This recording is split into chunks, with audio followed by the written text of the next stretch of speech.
Welcome to Statics Lectures by Civil Thinking, and today we are going to solve a problem on resolution of vectors. Okay, now if you don't know about the resolution of vectors, I have explained it very well.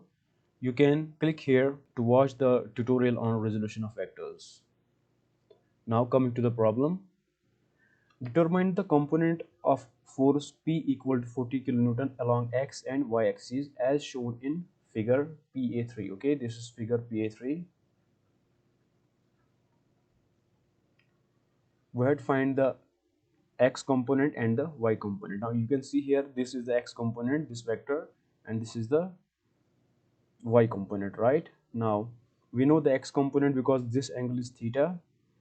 It is making an angle of 30 degrees, so this one is cos theta. Okay, this is P cos theta. Okay, theta is 30 degree, and this is P sine theta. Okay, this angle is theta, where theta is 30 degrees. Okay, now when you calculate this P cos theta, it is 40, P is 40, right, multiplied by cos theta, cos is 30 degrees. Okay, you will get 20 root 3 kilonewton. Okay, so x component is, let me denote the x component with px, it is 20 root 3 kilonewton. Okay, now P sine theta is y component, let me write it as py.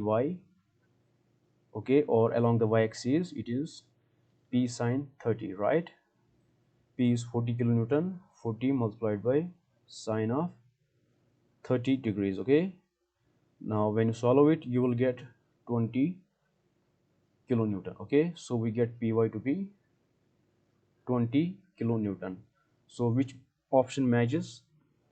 So here you go, option B, 20 root 3, and 20 kilonewton is y component. Okay, so option B is the correct option. Okay, now I hope you understand. If you have any doubt, please comment.